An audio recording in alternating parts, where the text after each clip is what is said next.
Welcome back to the Deep Dive. Today we are focusing our lens on a figure who occupies this really specific, almost mythical space in American culture. Yeah, mythical is a good word for it. We're talking about a woman who, in a lifespan of only 23 years, managed to.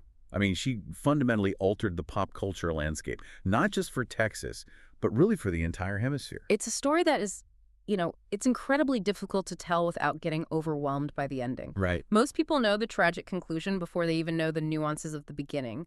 But I think the mission today is to really push past the headlines of the murder and examine the work. The work, the struggle, the context. We're talking, of course, about Selena Quintanilla-Pérez. But to the world, she's just Selena. Just Selena. And you see all these titles attached to her name constantly. Queen of Tejano music, the Mexican Madonna, Queen of Cumbia, and maybe the most poignant one, the People's Princess. But looking at the source material we have today, those titles, they almost obscure the reality of the grind. They really do. This wasn't some, overnight success story. This was a story about labor, about economic survival, and about navigating a really, really complex identity crisis between the U.S. and Mexico. That tension is the central theme, isn't it? It's everything. She was this young woman from Texas breaking through a genre that was, it was essentially a boys' club. Absolutely. And she was navigating that hyphen in Mexican-American in a way that just hadn't really been done before on such a massive scale. So we've got a massive stack of sources to get through: biographies, articles, a lot of industry analysis from the time. We're going to cover the financial ruin that basically forced the family into music in the first place. Yeah, and the secret elopement that nearly ended it all. We have to talk about that. And the fact she had to learn Spanish phonetically, which is just wild. We'll get into the specific stats of her posthumous success that, it literally changed the music industry forever. It really did. It even led to the creation of People en Español. The ripple effects are huge. So what stands out to me in these documents is just the sheer improbability of her rise. When you really look at the stats and the barriers, language, gender, geography, she statistically shouldn't have happened. Not at all. But she did. So let's go back to the very, very start, because this story, it doesn't begin in a sold-out Astrodome. It starts in Lake Jackson, Texas on April 16th, 1971. And I found this little piece of trivia in the notes, absolutely wild. The obstetrician who delivered her was Ron Paul. The former congressman and presidential candidate. It's one of those bizarre historical footnotes you just can't make up. Right. Before he was a politician, he was just an OBGYN in Texas. But the more important figures in her life, obviously, were her parents, Marcela Ofelia Zamora, and Abraham Quintanilla Jr. And Abraham is really the architect of this entire saga. He was a musician himself, wasn't he? Had a band called Los Dinos back in the late 50s, early 60s. He did, and that context is so important. He tried to make it in the music industry back then, but he faced a ton of rejection, and a lot of it was due to racism. The classic story, right? Too Mexican for the white clubs. And too American for the Mexican clubs. That experience, that bitterness, it really, really shaped how he managed his children's careers later on. He was determined they wouldn't face the same walls. And he recognized Selena's ability almost from birth. The sources say she was just 6 years old when he noticed her timing and pitch were perfect. 6 years old. It's incredible. And for most families, a 6-year-old with a good voice is a fun party trick. Right? You have her sing for grandma. Exactly. For Abraham, it was a business plan. The family was running a Tex-Mex restaurant at the time, Papagayos, in Lake Jackson, and Abraham put the kids to work. It wasn't just Selena. No, it was the whole family unit. You had her brother, A.B., on bass, her sister, Suzette, on drums, and little 6-year-old Selena on vocals. Can you imagine walking into a restaurant and seeing a 6-year-old fronting the band? But this wasn't just a hobby for them. And this is where the economic context of the 1980s is so critical. You can't understand Selena's drive without understanding the Texas oil glut. You really can't. In the early 80s, the price of oil just collapsed. The Texas economy was, and, still is, so heavily tied to energy. So when the oil market crashed, it had this massive domino effect. Disposable income just evaporated. People stopped going out to eat. And the Quintanilla family was right in the blast zone. the restaurant failed. The restaurant failed, they were evicted from their home, and they had to declare bankruptcy. It was a total financial catastrophe. And that bankruptcy is the catalyst. It's what shifts music from being a side hustle, something they do at the restaurant, to being their only potential lifeline, their only way out. They moved to Corpus Christi, and Abraham essentially decided that the band Selena y los Niños was going to be how they put food on the table, period. And that's when he bought that old bus, Big Bertha. Big Bertha. I mean, the stories about that bus, it didn't have air conditioning for a long time in Texas. Oh, that's brutal. It broke down constantly. This wasn't a glamorous tour bus. This was survival on wheels. They were playing on street corners, at weddings, quinceañeras, fairs, literally anywhere that would pay them cash. Just for gas and groceries. That's it, just enough to get to the next town and the next meal. But this intensity, it inevitably clashed with the fact that they were literal children. Selena was still in school. Until she wasn't. The demands of the road, the late nights, the constant travel, it became too much. Abraham pulled her out of school in the 8th grade. And that caused a huge fight, right? I was reading about her teacher, Marilyn Greer. She was absolutely furious about this. Oh, she was. And you can see her point of view. She saw this bright student with a lot of potential being dragged into a life of playing in bars late at night, exhausting travel. It didn't look right. She actually threatened to report Abraham to the Texas Board of Education. She did, for what she called inappropriate conditions. But Abraham's response was, well, it's very telling of his mindset at the time. He told her to mind her own business. Pretty much. In his mind, she didn't understand. She saw a child being pulled from school. He saw the only way to save his family from poverty. Education was a luxury they couldn't afford at that moment. To be fair to the narrative, though, Selena didn't just stop her education. No, not at all. Good. She earned a high school diploma through the American School of Correspondence. She was smart. She was ambitious. She was even accepted to Louisiana State University later on. And she enrolled at Pacific Western University for business administration. Right. So she clearly had these intellectual ambitions. She wanted to understand the business side of things. But that traditional path, high school, prom, college, that was all sacrificed for the band. So let's talk about the music itself. They were playing Tejano, and I think for a lot of our listeners, especially if you're outside of Texas or the Southwest, that term might just sound like a synonym for Mexican music. Right. But it's a very specific thing. It's a very distinct regional genre. It's a fusion that was literally born on the border.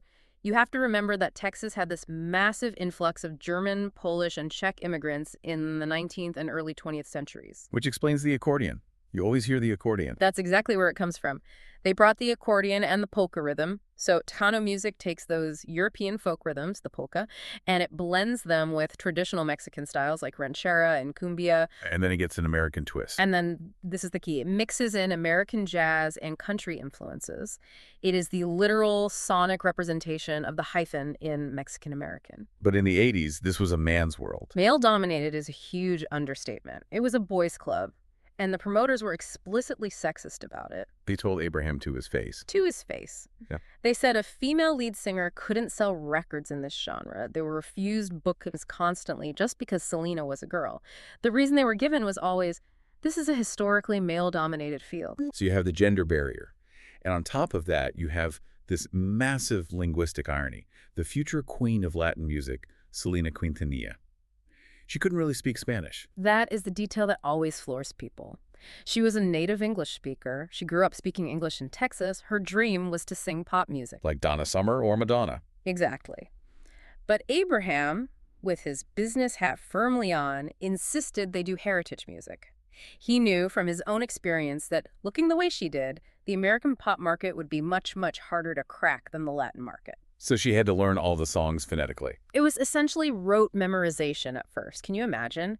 Abraham would teach her the sounds, the pronunciation, syllable by syllable, and she would just mimic it. It speaks to her incredible ear, though. It really does. That perfect pitch we mentioned. She could mimic the emotion and the accent so perfectly that native Spanish speakers were completely convinced. Even if, off stage, she couldn't hold a long conversation at first. So despite the promoters saying no girls allowed, and despite the language barrier, the talent, it just won out.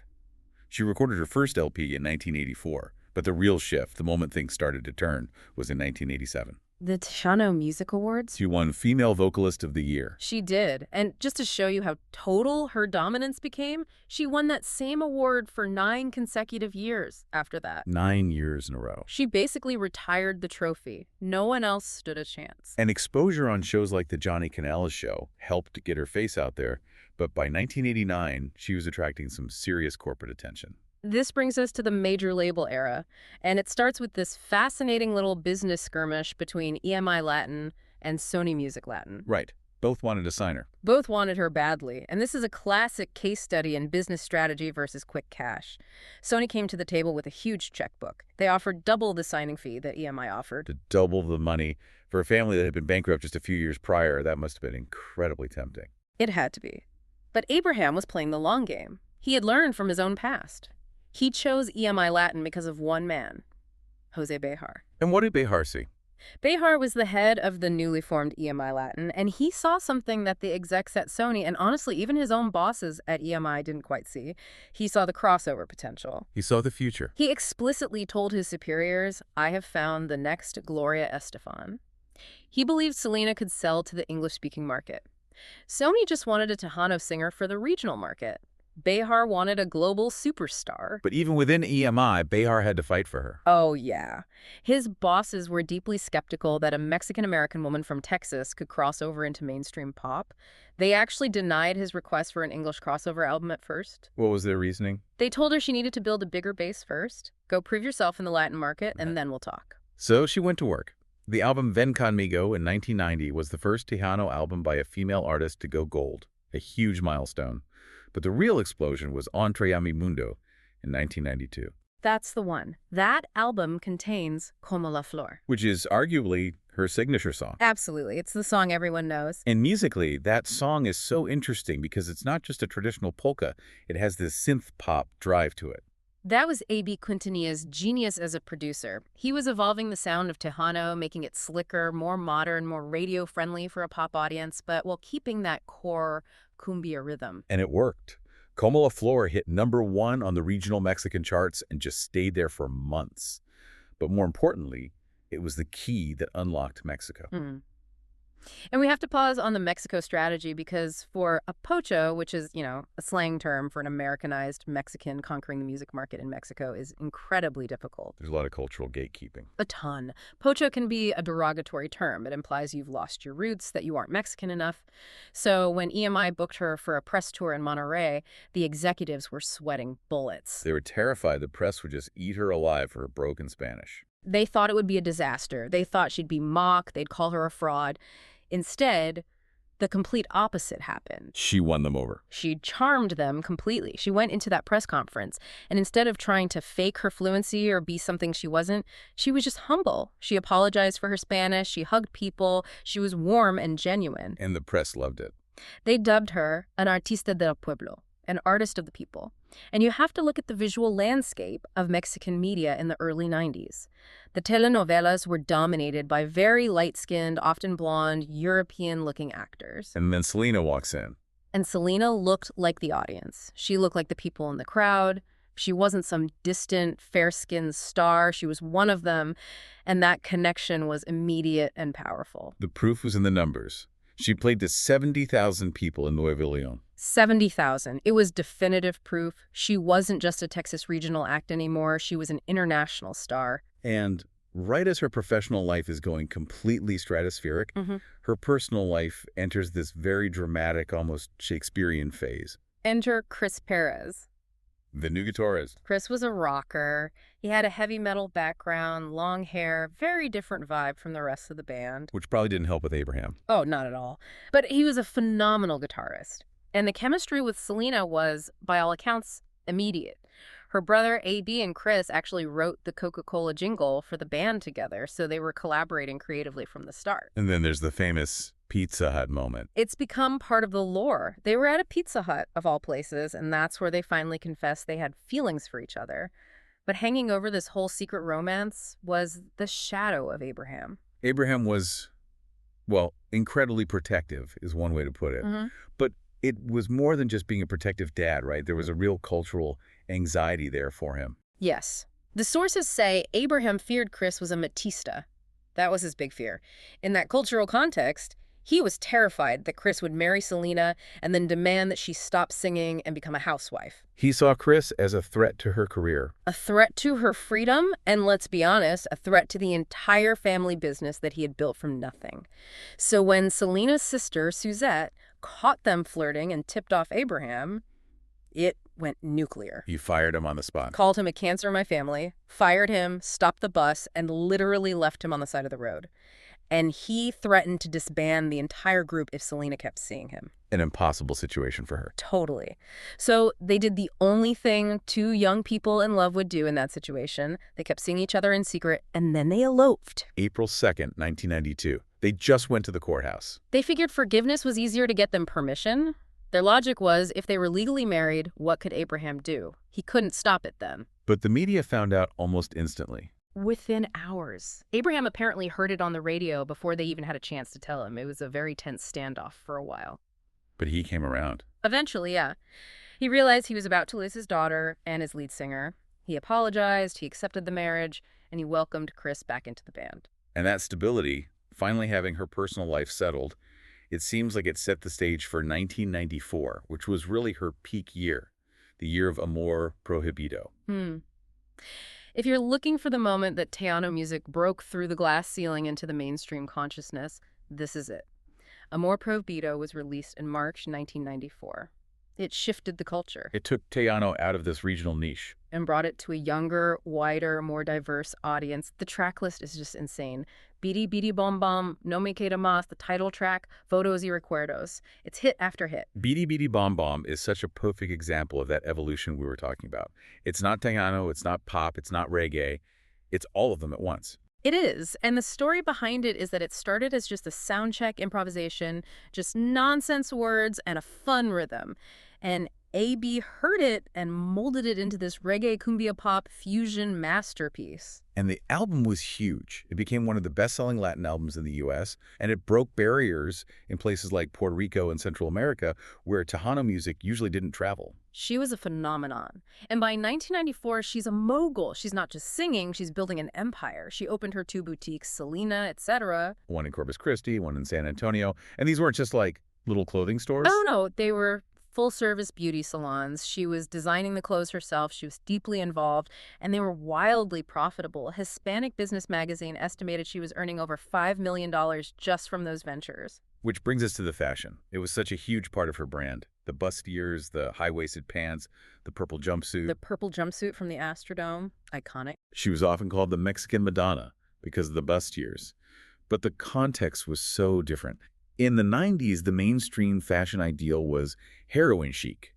Kate Moss, super thin, grunge. And Selena was unapologetically curvy. She embraced her body type, and for millions of Latinas, seeing a body that looked like theirs being celebrated on stage like that, it was revolutionary. It was a huge confidence boost for a whole generation. She was controversial for some, though. Oh, definitely. More conservative parents thought her outfits were too provocative. And it's noted that Selena actually became an inactive Jehovah's Witness because her stage clothing clashed with the faith's modesty standards, but she owned her image. It was her choice. Okay, so let's set the scene. It's early 1995. She has massive hits, profitable boutiques, a happy marriage. She's in the studio actively recording the English-language crossover album that everyone expects will make her the biggest star in the world. The dream is about to become a reality. And because the boutiques are expanding so fast, she needs help managing them. She can't do it all herself. And this is where the story turns dark. This is where the family brings in Yolanda Saldívar. Yolanda started as just a fan, right? An obsessed fan, basically. Yeah, she was a registered nurse from San Antonio who approached Abraham repeatedly, begging him to let her start a fan club. She was persistent, she seemed super organized, and above all, she seemed incredibly dedicated to Selena. So he let her.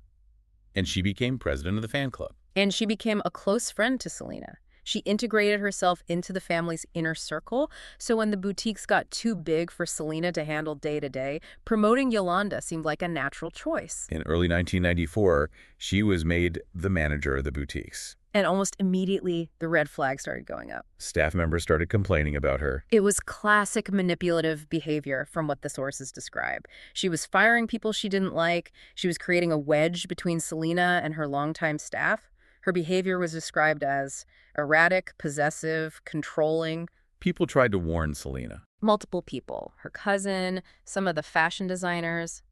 Even Abraham, who was usually the suspicious one, specifically warned her, telling her to be careful with Yolanda. But Selena dismissed it. She did. She was a naturally trusting person, and she knew her father was often suspicious of outsiders, so she kind of wrote off the complaints as just Abraham being Abraham. She just couldn't believe that someone who claimed to love her so much would ever hurt her. But the betrayal wasn't just emotional. It was financial. That's where it all unraveled. By January of 1995, the fan club members were getting angry. They were sending in their membership checks and getting nothing in return, no newsletters, no merchandise, nothing. So Abraham stepped in to investigate. And he found the smoking gun. He found financial discrepancies, forged checks. Yolanda was embezzling money, a lot of money. The initial amount they found was over $30,000. So the family confronts her. On March 9th, 1995, Abraham, Selena, and Suzette sat Yolanda down and confronted her with the evidence. Abraham was furious. He fired her on the spot and banned her from having any contact with the family. But, and this is the detail that is so incredibly frustrating in hindsight, Selena kept talking to her. She felt she had to. It was a practical matter. Yolanda still had all the bank records, all the financial statements for the boutiques. It was tax season. Selena needed those papers to file her taxes properly. She thought she could just get the paperwork and then cut ties for good. Exactly. A clean break. She didn't realize the danger she was in. This leads us to the final days of March 1995. Yolanda is stalling. She's not handing over the documents. She's playing games. She comes up with this story, claiming she had been sexually assaulted in Mexico. It was a clear distraction tactic, a way to garner sympathy from Selena and delay having to hand over the incriminating bank records. And on the morning of March 31st, Selena, being the person she was, actually took Yolanda to a medical clinic to get checked out. Right. And the nurse there, a woman named Carla Anthony, noted a lot of inconsistencies in Yolanda's story. She pointed out that since the assault allegedly happened in Mexico, the exam should be handled differently, probably in San Antonio. It was clear Yolanda's story just wasn't adding up. They leave the clinic, and they go back to the motel where Yolanda is staying. The Days Inn in Corpus Christi, room 158. It was just before noon. Around 11:48 a.m., inside that room, Selena finally demanded the financial papers. The final confrontation. An argument started. As Selena turned to leave the room, Yolanda pulled a .38 caliber revolver from her purse. And she shot her in the back. One shot. It entered her right lower shoulder. And this is the medical tragedy of it all. The bullet severed the subclavian artery. That's a massive blood vessel. It's one of the main arteries that comes directly off the heart. The blood loss would have been catastrophic and almost instantaneous. But Selena didn't die instantly. She ran. My God, she ran 392 feet. 392 feet. From that room, across the parking lot, all the way to the motel lobby, leaving a trail of blood the entire way. She burst into the lobby, terrified, and collapsed at the front desk. And even in that state, she had the presence of mind to identify her killer. With her last bit of consciousness, she managed to tell the clerk two things. Yolanda. Room 158. She made sure justice would be done before she lost consciousness for the last time. The paramedics arrived quickly, but the damage was done. She was clinically brain dead by the time she reached the hospital at 12 p.m. The trauma surgeon, Dr. Lewis Elkins, performed what they call heroic efforts. They literally opened her chest cavity, they massaged her heart by hand, they pumped liters and liters of blood into her system. But it was too late. The artery was completely severed, there was no way to maintain blood pressure. She was pronounced dead at 1:15 p.m. She was 23 years old. Just 23. Meanwhile, back at the Days Inn, the situation hadn't ended. No, it had turned into a massive standoff. Yolanda had gotten into her pickup truck in the parking lot, and she was holding the gun to her own head. For 9.5 hours, she held the police and the FBI at bay, threatening suicide. The whole city was on lockdown. It was a media circus. She was talking to negotiators on a cell phone. She finally surrendered later that night. The public reaction to this news? I don't think we can overstate it. It was a seismic shock. You really do have to compare it to the deaths of John Lennon or Elvis or JFK. For the Latino community, especially in Texas, the world simply stopped. People were weeping in the streets. There were spontaneous vigils everywhere. But the mainstream American media was a bit confused at first. I remember Tom Brokaw on NBC having to sort of explain who she was. Right, he used the phrase, the Mexican Madonna, just to give his largely white audience a frame of reference. But some outlets got it. The New York Times understood the gravity. They ran the story on their front page for 2 days straight. And the funeral was massive. Tens of thousands of people. The estimates range from 30,000 to 40,000 fans who came to the viewing to file past her casket. And tragically, the family made the decision to have an open casket viewing. Why did they do that?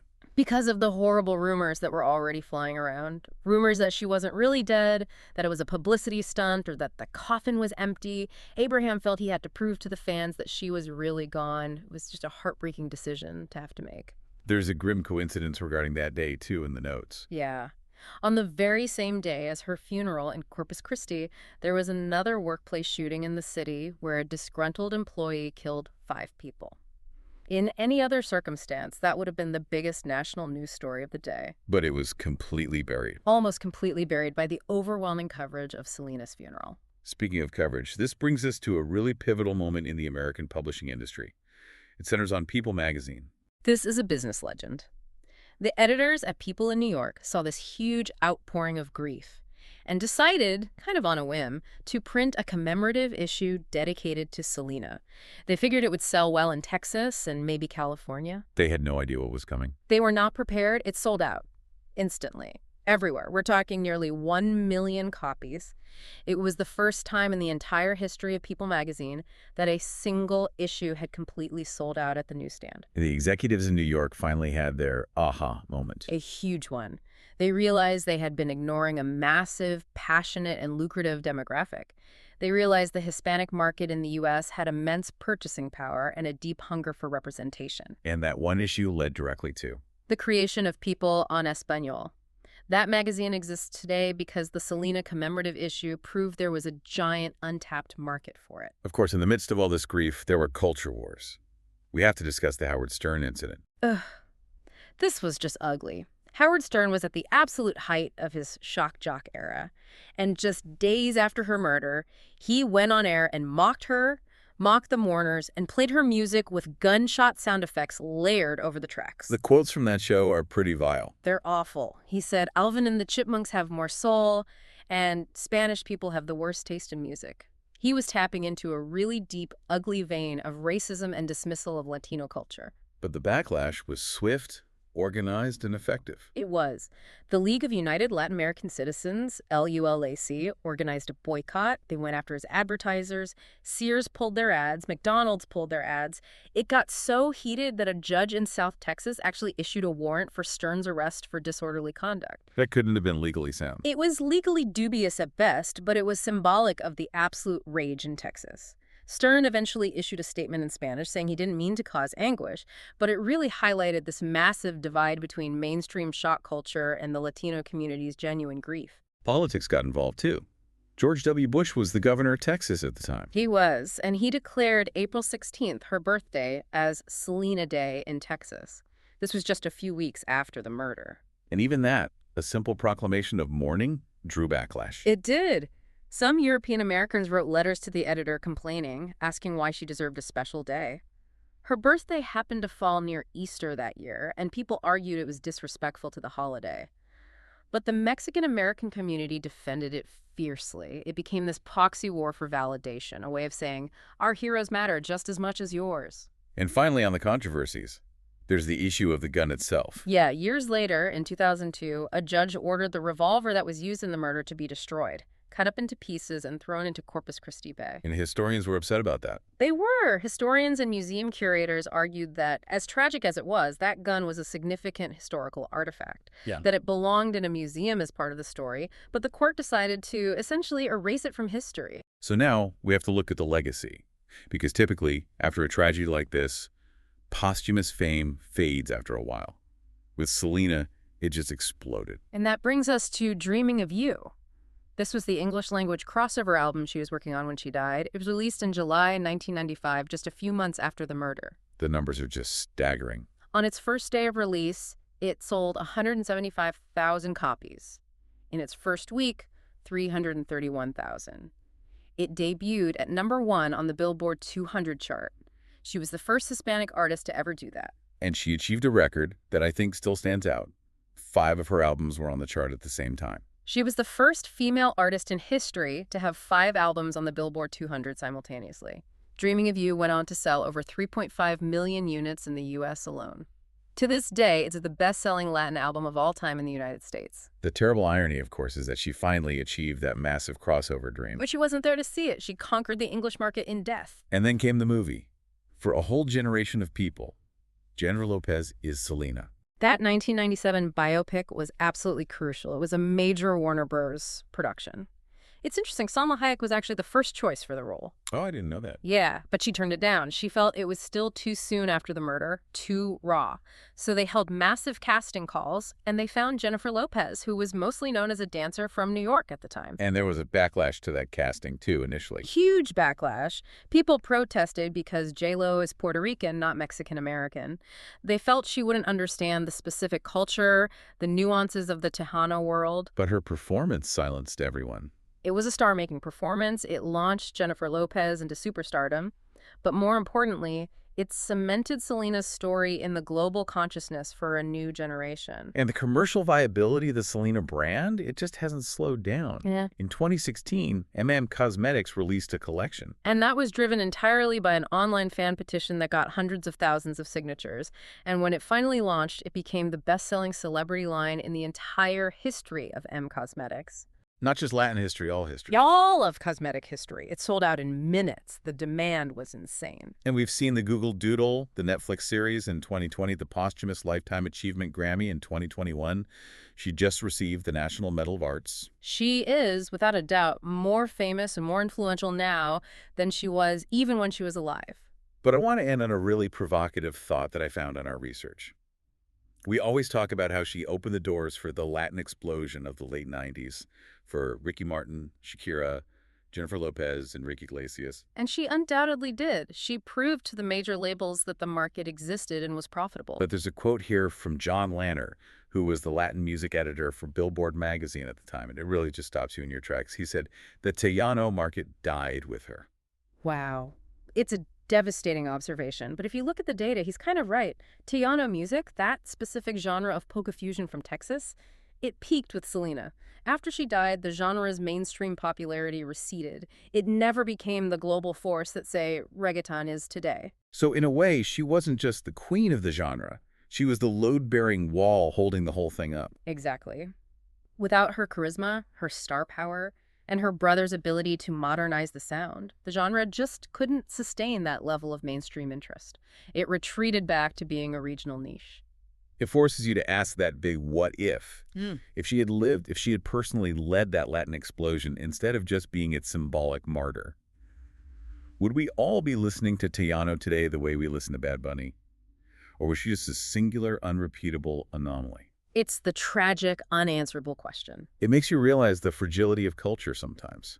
That one person, the right person at the right time, can hold up an entire industry. And when that person is gone, the silence can be deafening. And that is where we leave it today. A story of incredible triumph, devastating loss, and a legacy that literally reshapes the world. Thanks for diving in with us. Thank you.